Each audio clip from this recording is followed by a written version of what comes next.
Now, I know this video might be outdated by the time Wizard City comes out, but might as well get some stuff out of the way right now.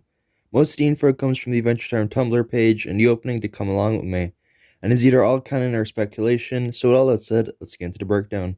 So I guess starting with the literal first frame of the episode, you can see the ice ball Patience throws herself in at the end of the Elements miniseries. This is super easy to miss, but the main question is, how did it get on land? After all, she tells Frozen Mr. Fox to push her into the ocean, but who knows, maybe he just gave up and left her out in the open, which is kind of funny when you think about it. But moving on, the camera goes past what appears to be a cell or jail or something, with someone with pink hands holding onto the bars, which is most likely Princess Bubblegum, because a second later we see a hooded figure sitting on the stone duck that first appeared in the episode Evicted, which is also the first episode Marceline appears in, as well as the initials on the telescope are very similar to Marceline's, which Marceline Abadir, who knows? Again, just speculation, but it probably is Marceline.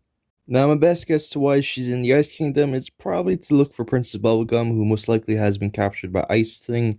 Who knows, maybe he went back to the old roots of the Ice King, but again, we may never know. Which, as we go to the Puppet Kingdom, we see Ice Thing, who has evolved into this bird-like creature, which, honestly, my only theory as to why he looks like this now is maybe the missing part of the crown caused his body to sort of corrupt or something over the years, but who knows. As he flies off screen, a noticeably different pup with a gem in his eye fires pink ice with a staff at Ice Thing. This pup, by the way, is confirmed to be Gibbon, Charlie's son, that we first see in Daddy-Daughter Card Wars when Charlie sees her future. It's safe to assume that Gibbon has gained some form of immortality, considering how old he looks and the fact that he managed to live so long into the future. But believe it or not, we do know a decent amount about Gibbon. First of all, his powers were once stolen before he was able to use pink ice. His old powers were, and I kid you not, were called PP. That power name is fairly concerning as to what it means, but second of all, he seemed to have learned a new power called Extinguishment. My best guess is that this power allowed him to take away another pup's powers, as he does seem to potentially be a villain, so stealing powers would make some sense. He seems to have some sort of trauma or something, as when a random pup guard passes him, he breaks down and just screams mama. We also know the powers of 10 other pups, including Beth. Supremo had the power of shape-shifting ears, Kingo had the power of perfect eyes, Gondor had the power of brain manipulation, Chris had the power of magnets, Pippet had the power of astral traverse, and Jim had the power of stretching legs. One thing they all have in common, however, is that they all had their powers extinguished at birth and wear white t-shirts with the Pup Kingdom logo. My guess is that this would mark them as powerless to other pups. We also find out Bet was exiled by the Pup Kingdom, but there's no hints toward why this would happen. We also learn her full name is Bethany Burrito Jackson II. Now onto the other pups who were allowed to keep their powers, starting with Raisin with the power of holy shit. I'm not kidding, by the way, that is literally what her power is called. His power seems to be somewhat of an explosion that petrifies anyone that is hit by it or at close proximity. Herm has the power of division, allowing him to separate his flesh and skeleton, which is definitely one of the weirder and creepier abilities.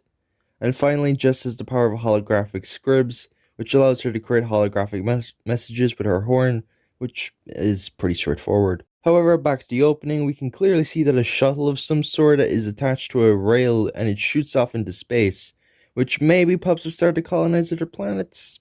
Again, just a theory. Anyway, as the opening continues, we go through a valley with fallen statues of Finn and Jake. These statues were probably built sometime after Finn and Jake died, so most likely around the events of Together Again. But if we look closely at the Jake statue, you can see a tent or something connecting to the statue. On top of the statue, however, you can see the fire elemental in a tank, firing a missile at the slime elemental, who is also in a tank. My best guess is that the fire and slime kingdom are at war with each other, or maybe all kingdoms are at war with each other, which would be a cool concept, but we might never know. Also, quick edit call here during production of the video. Yeah, I forgot to also mention, as the camera goes to Marceline's house, you can see a pup on a cliff spying on them, which, I guess, who knows, that's kind of cool, but yeah, I forgot to mention that, whoops, my bad. In Marceline's house, obviously, Sheremy and Beth are now using it as their home, completely redecorating in the process. As the opening continues, we see the Candy Kingdom in ruins, just like how it is in Lemon Hope Part 2. But if you look closely in the back, you can actually see the new Lumpy Space Princess. who has legs and her gem in where her nose should be. We see Sweet Pea, who is now gigantic and uses a giant version of Finn's Night Sword, which Pepper and Butler probably just remade the sword for Sweet Pea, but again, that's just a theory. After this part, there's not really much else to say about the intro, so let's talk about stuff from Gribbles 1000 Plus and the future scenes from Come Along With Me. So as for the Candy Kingdom, it's completely abandoned and somewhat destroyed, which again goes back to the theory that all kingdoms were at war or are at war with each other.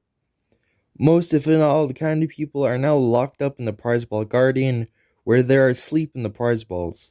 There's also a flying banana guard that protects the guardian, but for the lemon kingdom, it seems as though the lemon people were completely wiped out, with the only survivor being Lemon Hope, which is really freaking dark.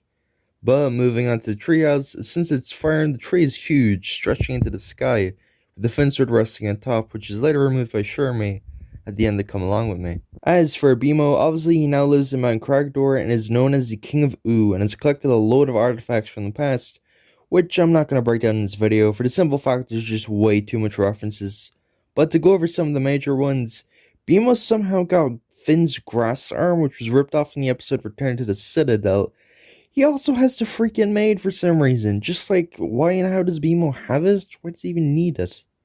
If you really want to go over all the references, I'll have a picture explaining them on screen right now, so just pause the video if you want to see all the references. But I guess that's basically everything, so let's check out some concepts for Pond, Swan, Sheremy, Bed, Ice King, and a bunch of other characters that are on screen right now, so if you want to go through those again, just pause the video, and we'll just look through them. But to wrap up this video, I really hope someday we get a Sheremy and Beth show that continue what happens in the future after Come Along With Me, but who knows, maybe. Or we could possibly get an episode in Distant Lands, but I don't think it's very likely. Now, if there's any references I missed, make sure to let me know in the comments below. But all that said, if you enjoyed the video, make sure to like the video. And while you're doing that, make sure to subscribe. With all that said, I'll see you in the next one. See ya.